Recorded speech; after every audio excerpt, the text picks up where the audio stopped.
วิธีแต่งผ้าขาวแบบสาวลาวเหนือแบบง่ายๆเลยมื้อนี้นำเสนอเมนูซุปหน่อไม้ไล่เนาะมีผู้ใดมักคือข้อยบ่หรือว่ามีผู้ใดที่แบบบ่เคยกินบ่เนาะส่วนตัวข้อยนี่มันมักขนาดเลยหน่อไม้ไล่นี่ข้อยได้มาจากทางภาคเหนือเนาะเพราะว่าฮักอะมาจากเชียงใหม่หน่อไม้งามแฮงเลยข้อยต้มหน่อไม้ไว้หลังจากนั้นข้อยสิไปเก็บผักที่เอามาใส่เป็นเครื่องเคียงหรือว่าเอามาปรุงประกอบกับซุปหน่อไม้เนาะมื้อนี้ข้อยบ่มียานางข้อยก็เลยเลือกเอาใบ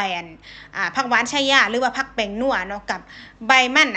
นหวานญี่ปุ่นน่ะข้อยปลูกไว้เนาะ2อย่างนี้ข้อยสิมาแทนใบยานางเนาะเพราะว่าซุปหน่อไม้เขาเจ้าจะใส่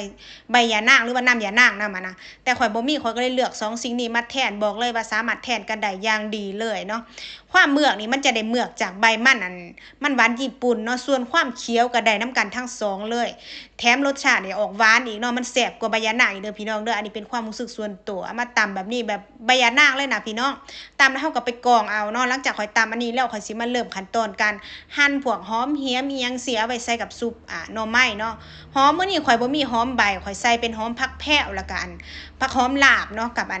ผักชีใบเลื่อย2-3ใบแล้วก็ใส่เป็นหอมแขกเนาะหั่นมักพริกแดงจินดาใส่น้ำถ้าผู้ใดบ่มักเผ็ดนี่ก็บ่ต้องใส่ก็ได้เนาะเพราะว่าสุดท้ายเฮาก็จะไปใส่มักพริกป่นเพิ่มสีสันอีกนะมันก็จะได้ความเผ็ดเนาะกับมักนาวเนาะเตรียมของทุกอย่างไว้ให้มันเรียบร้อยแล้วก็สิมาจัดจานผักเอาไปกินกับซุปหน่อไม้พี่น้องซุปหน่อไม้นี่ต้องมีผักสดกินกับเด้อมันจังแซ่บเนาะหรือว่าเป็นความมักส่วนตัวที่บ่หรือแนวใดก็บ่ฮู้นะเพียงแต่ว่า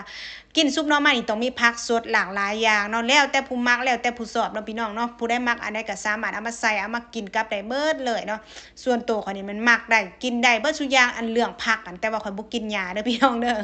อันนี้เว้าหยอกซื่อๆเนาะหน่อไม้ข้อยก็พอดีต้มได้ที่ข้อยก็สิเอามาปิ้งหรือเอามาจีก่อนเนาะจีจนให้มันแห้มันเหลืองเลยล่ะแต่ว่าข้อยลืมเกือบหน่อไม้ใหม่พี่น้องบางทีลำปืดดืดอยู่เกือบบ่ได้กินเนาะข้อยเฮ็ดไป4หน่อนี่หน่อมันอันจริงนะหน่อใหญ่ๆได้เบิ่งตัวจริงอะนะกินกัน2คนเนาะล้างทำความสะอาดแล้วก็มาขูดเป็นเส้นแบบนี้เลยหรือว่าผู้ใดถนัดฝานหรือเฮ็ดแบบใดก็ได้เนาะเอาที่ตัวเองมักตัวเองพอใจได้เลยหลังจากนั้นก็ไปใส่หม้อคืนจะเริ่มขั้นตอนต่อไปเนาะก็คือใส่น้ำใบที่แบบว่าใบแป้งนัวแล้วก็ใบ